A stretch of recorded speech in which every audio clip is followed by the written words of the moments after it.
Ladies and gentlemen, welcome to the Russ Matthews Show. A lot's going on, and I got to ask you a question about you and your relationship to this country. What are you doing for your country? This lays on you. What are you doing for your country right now? Because this just in, a number of different mayors across the country, likely across the world right now, are saying you're not doing enough for your country. You're not doing enough for the big cities that you live in. If you don't know what I'm talking about, we've got a number of different mayors across Canada saying, hey, you got to hop in your car. You got to drive that gas guzzling truck. Drive that thing downtown. Bring it back to our big cities. That is what you need to do for your country. We need to revitalize Toronto. We need to revitalize Vancouver. It just hasn't been the same since the pandemic. Hop in that gas guzzler, get on the Gardiner, and get your butt down here. Mayor Olivia Chow is saying in Toronto. Just one of the things we're going to talk about today, along with continued confusion around this interference question, this casino operation in 2020 that might have more connections to the current sitting government than you might think. This and a new tax coming into place in Canada. It seems like this is going to pass. Have you heard about this? Have you heard about this new tax? Probably isn't going to affect you. Probably isn't going to affect me either. But I still think it's a little bit messed up. I still think it doesn't do a whole lot. And I still think it brings in more money for a government that at least I don't trust is going to actually do something positive with that money that's being brought in from albeit probably middle class, upper middle class Canadians. This is, I think, who the tax is mostly targeted at. I think that the people who are most wealthy will be able to get around it. But these are the things that we're going to talk about today. Let's start with this capital gains tax. If you haven't been following since the previous budget that came out in April, the Liberal government said, hey, you know what? We've got to make Canada's tax system more fair. This is what they've been saying. Even just yesterday, I saw this. Chrystia Freeland gets up at the mic. Maybe this was even this morning. Freeland gets up at the mic and says, you know what?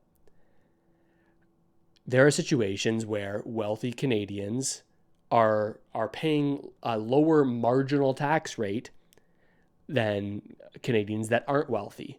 You can have a nurse making maybe $70,000 a year, and a millionaire pay roughly the same marginal tax rate. Of course, the millionaire and the person with the high income is going to pay a lot more in dollar terms, but as a percentage of their income, they're saying, oh, we've got to make things more fair here. We got to make sure that the nurse is paying as much as the billionaire is, or less than the millionaire is, right? This is the idea. And the way that they're doing this now is by changing the capital gains tax rules. If you don't know, when you buy an investment, you hold it for a long time and you sell it, the income that you make, or the profit on that, right? Buy a share for $100, sell it for $200. You've made $100 there. What they do is they take half of that gain that you've made, that $100 gain. Now it's $50, and they apply that to your income, right? And whatever tax rate you pay on your income, you've got to pay now additionally on that capital gain. This is the idea.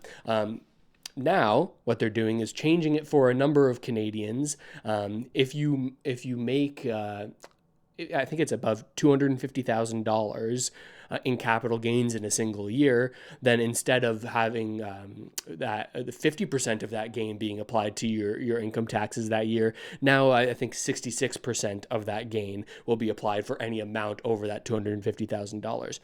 That's a pretty damn good problem to have if you're somebody in that boat, right? If you're somebody that actually is realizing $250,000 of gains in a single year, you can probably afford to pay a little bit more of that on your income taxes, right? And this is what they're trying to do, right? They're saying, hey, it's not fair that your investment gains are not taxed as heavily as wage wages that people will earn, right? We've got this nurse earning $60,000 a year. She's paying on every single dollar she makes, but you who have assets and are selling those assets and realizing those gains through capital gains, well, you're not paying as much as this nurse is. They always use a nurse in the example. They say, we got to make sure nurses are not paying as much, or are not paying as much as these millionaires that are selling assets. Like I said, a pretty damn good problem to have, selling $250,000 plus in a single year. It makes you wonder, well, how often is that actually going to happen, right? How often is that going to happen where somebody's selling over $250,000 worth of assets, or worth of assets that have gains of over $250,000? Answer is not too frequently, but for many boomers, I'd say it's a real possibility. It's a real possibility. Let's say you bought a place 30 years ago. Maybe you inherited a family cottage and it's not your primary residence, and now you've held it for $30. It's in the Muskokas, something like this. And maybe you're not making a whole lot of money.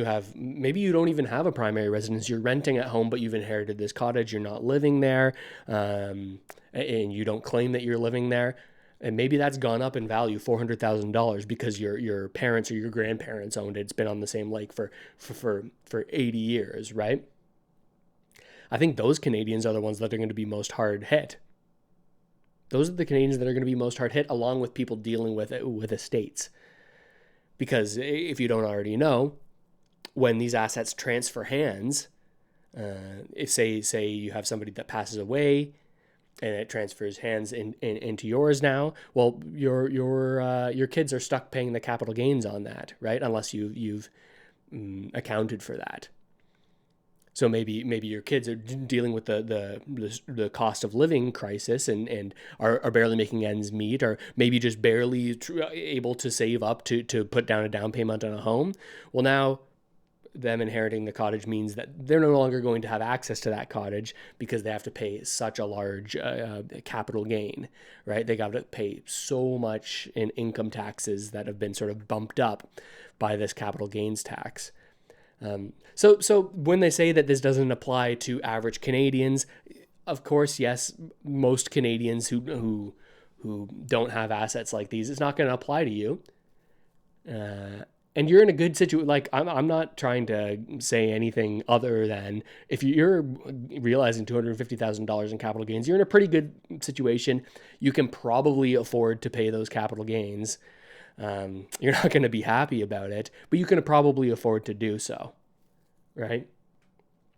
And hey, increasing taxes is not all around a bad thing in every single case, right? I think paying more in taxes could be good if you have faith in the government that you're paying those taxes to. If you have faith that they're actually going to use those dollars for things to actually help average Canadians. What we end up seeing, and this is what makes me so cynical about it, what we end up seeing is the government increasing taxes on average everyday individual Canadians. And then, hey, maybe my buddy is the head of this corporation. Here's $1 billion in tax credits, so you'll build your factory here. I can go to the public and say, hey, this is going to create a lot of jobs and it's going to be good for Canada. But really, it's a corporate subsidy, right? This is what gets so frustrating for me, is that we seem to so frivolously give out corporate subsidies to not even Canadian companies. When we look at this with the EV battery manufacturing facilities, and which is apparently Canada thinks that EV batteries, that's the new oil, man. Forget about the oil sands in Alberta. Fill it up, they say. Fill up the oil sands. Well, maybe we can fill them up with all the batteries that can't be recycled in any other way from these manufacturing facilities. Fill up the oil sands. We don't need them anymore. Hyundai, Japanese brand, I think. Come in, build your factory here. Bring in Korean workers to build the factory because they, I guess, have high tech skills that we don't have here in Canada. Bring in foreign workers to build the factory. We don't know for sure that you're going to staff it with Canadians, but here's $1 billion in tax credits to build this EV battery manufacturing facility. While we're at it, as a government, let's give tax subsidies to people who buy EVs. You might be surprised to hear I drive an electric vehicle. Do you know why I do? Do you know why I do? It's because the government gives subsidies for these things. They let you write off a portion of it on your taxes if it's used for business, right? This is what people do in the country, and I am a person in this country, and I'm going to take every advantage that I possibly can that the government gives me. And I think that everybody likely thinks like that.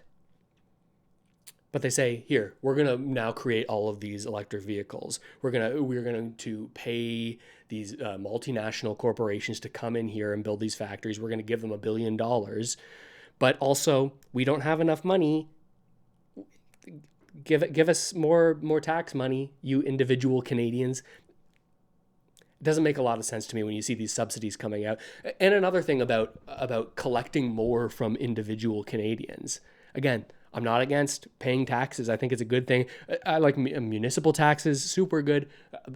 Pave my roads, help support the schools. This is all good. Federally, it just doesn't make a ton of sense to me. It just doesn't make a ton of sense when we see these subsidies. And when we see that at these hundreds of billions of dollars numbers that the government's playing with, money just seems so incredibly abstract. Right? We've got this incredible national debt that we're never going to pay off. My kids aren't going to see this debt paid off. It's going to be a lot bigger than it is now, right? Because governments only get into more debt. They very rarely pay it off. And when they get into debt, eventually they need to refinance that debt, just like you or me would with a mortgage. And they remortgage that debt over and over and over again, and it grows larger and larger, and the interest costs to cover it grow larger and larger and larger. And that's just the way we do things, right? I'm not saying that if I were a politician and were in power that I would aggressively pay down that debt. It probably doesn't make you the most popular politician if you're saying, I'm going to take your tax dollars and you're not going to see any benefit for it immediately. I'm going to pay down this national debt that is abstract and is this monster in the sky that nobody can actually see. Not so popular, right? But when you're taking on more and more debt to pay off your existing debt, and you can just do that with the snap of your fingers, issue a whole shit ton more bonds in order to pay for it, then like I don't understand why you just don't do that to pay for these social programs that you're trying to say that you're paying for, when really it's just the $1 billion subsidies to multinational corporations that maybe you might have some ties to the executive suite, the C-suite of that business. Do you see what I'm getting at here? It seems odd to tax individuals when those individuals don't trust that you're going to be responsible with that money, and when money is just a made up fairy pixie dust when it gets to these numbers. You can go into more debt. It's not going to make a difference if it's $5 billion more into debt or if it's $10 billion more into debt. Like every little bit that you generate from the population, like that just, I think, hurts the individuals, especially when you can go into debt with seemingly no consequence as a government, as a nation state that controls its own currency. Am I crazy? Am I crazy, or is there something that just doesn't feel quite right about all of that? It's wild. So what if you are think about this. What if you are the family, or what if you are somebody who bought a business and now has seen that business grow? What can you do to get around these capital gains taxes? Because we know that's what's going to happen, right? People who are in the middle and upper middle class who would be impacted by this capital gains tax change, they're the ones that are going to get hit with it because they're the ones that can't afford lawyers and fancy accountants to find the loopholes, right? If you have $100 million in the bank and you own a bunch of properties, maybe you're going to think about it a little bit differently. How could you find a loophole through this capital gains tax? Well, possibly the answer is just simply never sell. Simply never realize the gains on your properties. Simply never sell them. Then you don't have to pay capital gains. Then it's just imaginary gains because you haven't realized them yet. I think this is what a lot of people are going to do. And you might be saying, Russell, like, why would they do that? Then you can never use the money in these properties. Well, that's not true. That is not true. You don't have to sell an asset to use the funds from that asset, right? You do not have to sell it. And this is what they don't want you to know. This is what a lot of wealthy business people do, whether it be against their stock portfolios or their properties. Here's what they do. What they do is they say, I don't really want to pay, I don't want to realize $300,000 in capital gains tax, and I'm at a 50%, this millionaire is at a 50% tax rate. I don't want to have to pay 50% of $150,000 on that because so much is going to be included now in my income tax. So I'm not going to sell. What I'm going to do instead is I'm going to take out a loan using my assets as collateral. I'm not going to sell. I don't want to pay capital gains tax. I'm going to take out a loan. Going more into debt. It's all fairy money. It's all fake anyway. I'm going to go into debt. I'm going to pull that money out of the property by going into debt. I'm going to leverage against my stock portfolio, and I'm going to take a loan out there. And hey, I'm going to be able to use that money, and I'm not going to have to pay capital gains tax on it. And hey, this is pretty interesting. For in most cases, the interest on those loans, whatever rate that they're paying, becomes tax deductible. So not only am I not selling and not realizing this capital gains tax, and I'm now able to use this money that I have access to, well, the interest that I'm paying on the loan, for which I'm using my property and using my stock portfolio or whatever as collateral against, the interest I pay, I can now write off against my income. This is how people will get creative, right? And it's the people who already have a ton of money that are going to be able to get creative enough to not see any negative impact from this capital gains tax change, right? Of course, I've said it once, I'll say it a million more times. If you're in the position that you're realizing $250,000 plus in a single year of realized gains, that's a pretty good problem to have. But what I'm saying here is that the people who I think really should be taxed, the most elite, the most wealthy Canadians, the people with international real estate portfolios, but possibly some of our members of parliament. These are the people that aren't going to be impacted because they have the fancy tax planning. They have the fancy lawyers that are going to help them find loopholes through this kind of stuff. It's mom and pop who own a rental property, have been doing renovations and plunging toilets for 45 years, and now have $500,000 in equity in that property in capital gains, who are going to be hurt from this. It's their retirement that are going to be hurt from this. It's the people inheriting properties that from those people that have put so much work in. Those are the people that are going to end up paying, I think. And maybe that's what they're counting on. Maybe this is more of a reason to try to tamp down the economy a little bit. We hear Freeland, the finance minister, saying, hey, look how good of a job we've done. Our central bank is the first in the world. The first in the world, they say, to lower interest rates. And it's all because we've been so conservative in our economic policy. We've seen the economy struggle and struggle and struggle. And so now our central bank is lowering interest rates. Isn't that great? Haven't we done a great job? Isn't that great? Haven't we done a great job? So here's the advice. Here's the solution. Simply never sell your property. Simply never need that money apart from getting a loan, right? Take out a loan against the property. Obviously, you have to have a way to pay it back over time, but just simply never sell. This is what the wealthy will do. And this is why it's the middle and upper middle class that will be taking on the brunt of this. And remember, to buy a single family home these days, in many cases, you need over $200,000 in family income. So our definitions of what middle class are, I think need to largely change. But that's solution number one. Simply never sell. Now here's another interesting strategy for you to look into. I think there's another way around capital gains tax. Another way around taxes entirely. Another industry where you can just simply not pay taxes and you'll be fine. Here's my suggestion to you. I think that you should. Well, there's a chance you might get caught. There's a chance you might get caught doing it. But it turns out it's actually not that big of a penalty if you get caught doing it. I think you should look into buying an $8 million 53-room mansion, operating it as a casino, and bringing politicians in to that casino's basement to go into the back room to do something a little dirty, holding that over their heads. You're probably not going to have to pay tax on the revenue at that casino. Could be a good idea. Maybe we pool our money. Maybe me and you, we get together and we pool our money by, hey, maybe it doesn't even need to be a 53-room mansion. There's a bungalow down the street from me that's up for $1.34 million. It's a lot of money.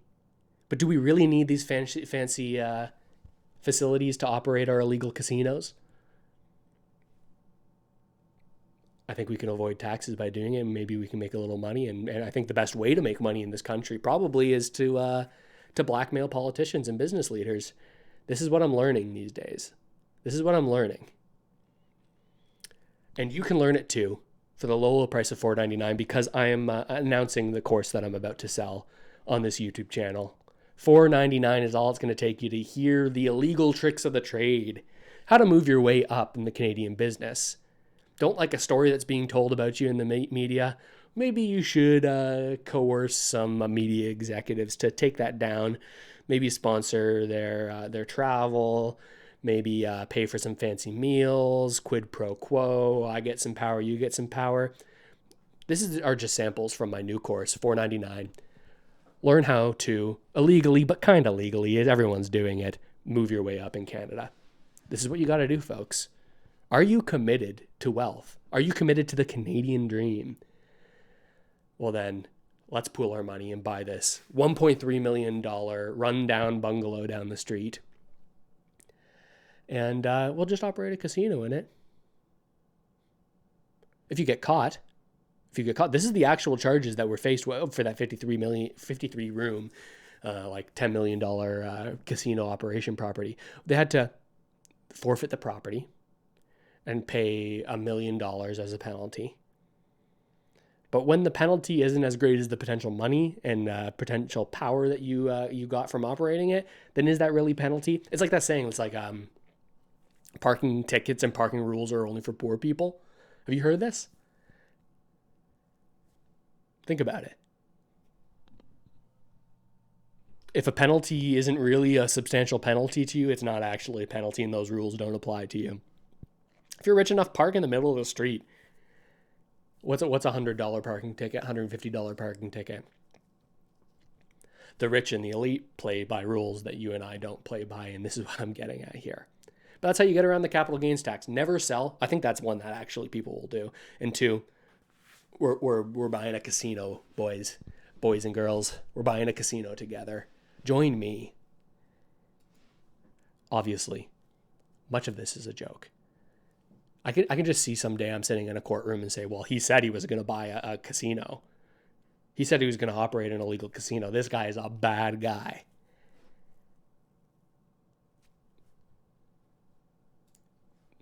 It needs to be said. You need to say these things. But there's more on how the government could generate some revenue, how they could solve their problems. How could we solve the government's problems? Well, mayors across the country are saying, hop in your truck, get on the DVP, sit there and idle for an hour, and this is how we're going to save Canada. This is how we're going to save Canada. Sit in traffic, while some idiot cuts you off because he went way too far in the lane. Everybody knows that lane's going to end, but he doesn't care. He's going to rip down the side of that lane that everyone already preemptively got out of because they know that lane's going to end, going to cut in at the very last minute, and you're going to want to kill yourself. Get back in that traffic, do that commute, 2 extra hours a day unpaid for work. This is how you can serve your country. This is the headline. Let me see. Let me read the actual headline here. Olivia Chow, mayor of Toronto, wants to bring Toronto's downtown back to life. And she's meeting bank CEOs about increasing office days to do so. She's meeting the CEOs of the businesses that operate in downtown Toronto and saying, hey, you know how your employees have been talking about how nice it is that they don't have to commute and how nice it is that they don't have to come downtown to do work? Maybe you should force them to do so that we can prop up our downtown district again. Who cares about the happiness of those individuals that are occupying downtown? We got to bring them back to work, bring them back to the office. They're less productive. They guzzle up a ton of gas on the way downtown. But bring them back downtown for the sake of Toronto. Toronto's not going to be around if you don't get in your car and sit in the Gardiner, sit in the QEW. Vancouver's not going to be around if you don't commute into it. I apologize for my lack of understanding of the different names of highways. I can't add that into this bit for Vancouver. But get back downtown. Your city needs you. So it just seems so ridiculous to me. It turns out that the concerns about reducing people's carbon footprint, we got to add a tax on everything that possibly uses carbon. And oh yeah, we're also going to say you've got to use carbon and you've got to burn fuel because you got to come back downtown because you need to prop up the businesses that are downtown that are struggling because you're no longer commuting into a job that you hate. Again, this seems like something that is like helping elite, wealthy people, maybe the people who own these buildings, these commercial buildings. Maybe they're like, oh shit, well, maybe X accounting firm isn't going to renew their lease with me because they don't need their offices anymore. Olivia Chow wants to fill back up that office space. Butts in seats. This is what's important. Butts in seats, and it doesn't matter if you have to commute 2 hours and hate your life for 2 hours. It does not matter. We got to support our downtown. And there's so much going on in this world. There's so much going on. We have this interference stuff that we've talked about with the casinos and the politicians, and we don't know who they are. We don't know when they did this stuff. It could be any single one of the politicians that you know. Pick a name out of a hat, it could be them because we don't have the name. So I'm just assuming that every single person is possibly caught up in this. That's a pretty big problem. We've got wars everywhere. Ukraine, Gaza. What's most important, though, is that you get in your F-150 and get your butt downtown and make sure that your company doesn't forfeit its commercial lease so that these commercial landlords don't remain underwater. This is, it needs to be said, folks. It needs to be said. And obviously, I'm just here shit talking about all of this stuff. And if you've listened in for almost like a half hour here at this point, kudos to you for putting up with what's going on in my brain for 30 minutes. I didn't promise that this show would be good. Nobody said that this show would be good. I certainly didn't say this show would be good. And it probably never will be. But thank you for listening and getting this far into it. Thank you for listening. Other things in the news. Did you hear yesterday? They had the WWDC, I think it's called, Worldwide Developer Conference. This is Apple, the people who make iPhones. Of course, you know them. You know them. You know Steve. You know Steve. It's not. You know Steve and Tim. Steve's dead now. You know Tim. They make the phones. They had their Worldwide Developer Conference show where they announced a whole bunch of different things. And one of the things was Apple AI, or they're calling it just Apple Intelligence. AI. AI is the buzzword, right? AI is what everything is about today. We go through these phases where we just can't stop talking about one individual topic. We'll never stop talking about it. It was crypto, right? It was crypto in 2020. Everyone was just talking about cryptocurrency is going to change the world. Still some legitimate uses, I think, for cryptocurrency. But it turns out a lot of the stuff that people were saying about it was a little, people were getting ahead of themselves. And we see this happen over and over again. We had the dot-com bubble. We had the dot-com burst of that bubble. And obviously the internet's a big thing now. But we get hyper fixated on things. AI, I think, is one of those things right now.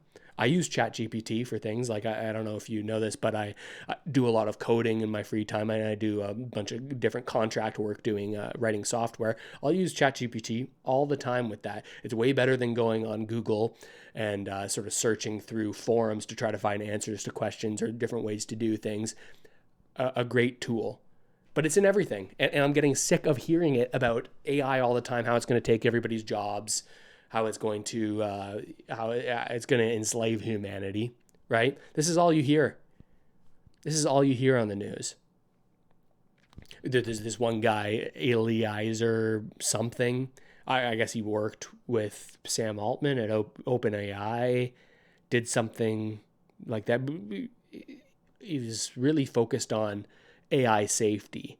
He says, hey, we're going to get to a point where there's general AI intelligence, which means I guess it gets to the point where it's nearly sentient. It can make its own decisions for itself. It can code itself over and over again and make improvements on itself. And then that'll become exponential. And this AI essentially will become a god on earth. A god on earth. Right now, it's just the politicians that are gods on earth. But this AI is going to take their spot. Becoming a god on earth, controlling you and me. We're going to pray to this AI god. This is what people are saying. And they're also saying that it could realize that humans are the problem on this earth. On God's green earth, humans are the problem. And they could think, hey, maybe we kill them all. Maybe we just get rid of all humans. And this is what many AI safety people are saying. I'm sick of hearing it, but they're saying it. And they won't stop saying it. It makes you wonder, how are they making money off of saying that AI is going to ruin the world? And it very well could. But there's got to be something there other than just their concern. But they're saying maybe they don't kill us all. Maybe I'm saying they. It's just one. It's not one omniscient being, this AI God, that I for one welcome and pray to. I for one welcome and pray to the AI God already, preemptively, so that I can have a position in this new world that's going to be created. But ultimately, if we are caged and if we are bound up by AI, are they going to make it that bad for us? Like, honestly, I think of my ideal world for myself. What are the things I like to do? I like to stay home at my house. I like to stay inside and not talk to a lot of people. I have some friends over every once in a while, but I could be just fine just with my family on my own. I like to chill on the couch and watch hockey. That's what I'll do. Maybe that's number 2. I'm not keeping track of my fingers here. I like to sit out in the backyard and crush a few beers. Maybe a joint every once in a while. These things sound pretty good. But when you think about it, that almost feels like the perfect environment that an AI would put together to put me behind glass at some sort of AI zoo. If they create prisons and cages for us all and we just we no longer have to do work, everything's taken care of, Maybe that's a good thing. Here's another idea. If we have an artificial AI general intelligence, this AI God that we're all praying to, and I for one welcome and pray to, and for all records, hear me say this. I welcome the AI overlords. If we have this, do you really think that the current government, the current world governments, who may or may not be in cahoots with each other through international global organizations, I don't know if they're sticking around. Do you think that they're sticking around? Do you think that the AI overlord God's like, this is the cream of the crop, we can't mess with this stuff? No way. I think all that stuff's eliminated, and I'm fine with it. Put me in my cage in my backyard. I'm going to watch the playoffs. I'm going to watch the Oilers lose another game in this series. And Canada's never going to win a cup, and the Leafs are never going to make it out of the first round. This is the perpetual prison I already live in. I already live in this perpetual being a Leafs fan is just as bad as what AI could do to me. So I say do it. Put me in my cage as long as I've got a little space with a little bit of sun, a couple beers. I'm fine with it. I'm fine. At the very least, if everyone is captured by AI, then we'd at least all have an even playing field, right? That's an improvement in this world. That's an improvement. It's not going to matter if we have accountants that can get us around the capital gains tax. We're not going to need these underground casinos because we're just going to be in our cages, and I, for one, welcome it. It sounds like a more fair... Yeah, we got Freeland coming out. We need a more fair tax system. We need a more fair prison system in that every single person is imprisoned. AI takes care of us. Daddy AI in the sky. It doesn't sound so bad to me. And I've said it as a joke a couple of different... It's not actually a joke if you're listening, AI. But I've said it as a joke. I, for one, welcome it. I, for one, buy it. But what other option do you have if this is going to happen? What other option do you have? You've got to buy in, commit to the bit. If the world's going to go in a certain way, you might as well go along with it. What power do you have to change things? Maybe this is a cynical take, but if you have an idea of where the world's going, even if it's not a great thing, maybe set yourself up to embrace it in whatever way is going to make things best for you.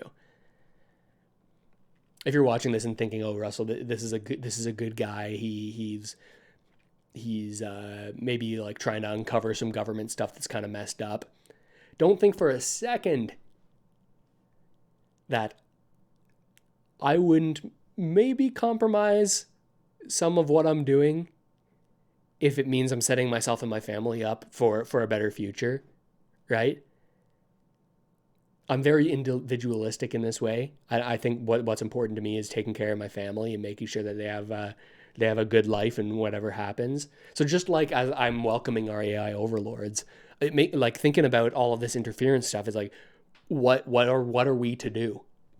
What are individual Canadians to do about all of this? Like I can make videos and I can talk about what's going on and read books and be outraged by it. But is anything really going to change at the end of the day? We're not going to get the names of the people that were influenced by this interference ring, the people who are willingly going along with this, the people who may be compromised by foreign states. We're not going to get those names. Probably those same people are going to remain in power over the long term. Do you think that there's going to be more or less interference in Canada? So it's like, what are you to do but to get on the camera and say, I welcome our AI overlords. I've already learned Mandarin. I've already learned like 4 out of the 9 languages in India. I wish I had. But what else are you going to do other than sort of prepare yourself for what it feels like is coming?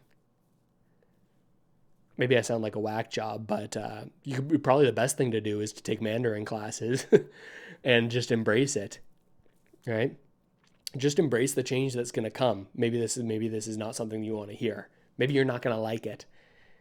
But get yourself set up. Learn Mandarin. Become a politician. Be influenced. Go eat your shark fin soup. Buy into the system because that's the system that's coming. Install WeChat on your phone and just accept it. Just accept it. I, for one, welcome our AI overlords. Hey, and there's another thing.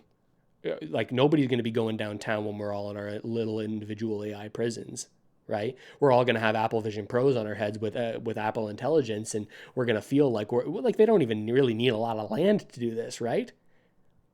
Get a Neuralink and get an Apple AI intelligence, Apple Vision on your eyes, and all of a sudden you're in your mansion, you're chilling, smoking a joint in the backyard, watching the Oilers perpetually lose because I guess the Oilers could still win. Watching the Leafs, this is my personal hell that I live in, watching the Leafs lose over and over and over again. You know that even in the paradise of like we're gonna create this new world for you in your brain, and you're gonna lay in a vat of jelly, lay in a vat of Vaseline.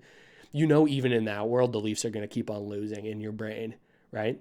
Because part of it is a sick like showing up to be disappointed over and over. It's abusive relationships are the most long lasting, right? You show up, the same thing happens again. Even in this fake world, I think the Leafs are going to continue to lose in my dreams.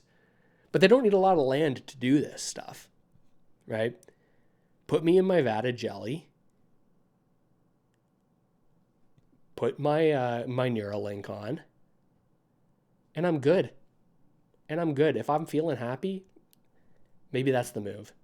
So I, for one, embrace our overlords, whether they're from another nation or whether there's something that Apple's building inside of every single phone.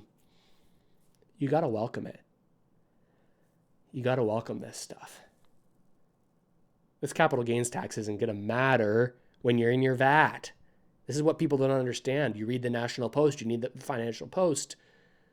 All the right-leaning stuff saying this is the worst capital gains tax change. It's going to drive all business out of Canada. I don't think it's a great change, but I don't think it's that bad. Everyone's talking. This is what they don't realize. It's not going to matter when you're in your tub of jelly. Get in your tub of jelly. Put on your Apple Vision Pro and have a nice rest. Sleep now, child. Sleep now. This is all you can do. This is all you can do in this world. You can sleep in your vat. Put the vat in the back of the F-150 though, and bring that vat downtown so you can buy a sandwich and keep Toronto running for Olivia Chow. This is what I recommend to you. Open up an underground casino, avoid the capital gains tax, hop in your vat in the back of your F-150, get downtown, support local businesses, bring your vat downtown, and all will be okay. And everything will be fine. These are solutions I'm coming up with, folks. And people say, I always just say, what's going wrong in the world? Here are the solutions. I'm laying them out on a platter for you, and nobody's listening. This is all you need to do. This is all I'm going to do. And that's just what's happening, folks. That is what's happening. Again, if you've made it this far, I question your sanity. I question my own at the end of these. I don't think that these shows are very good, but I'm going to keep doing them because I think you just got to keep doing something to get better at it. And talking unscripted for 45 minutes into a mic seems to be something that's pretty challenging for me to do without talking about slipping into a tub of Vaseline. Maybe I already am good at it and this is peak performance, but we'll see. I'm going to keep on doing these, keep on uploading them here on the channel. This is the Russ Matthews Show. Thank you, ladies and gentlemen, for listening in and tuning in. I apologize for whatever mental changes I've caused in your brain throughout the course of this show. But I'll see you next time. Yeah, that's it.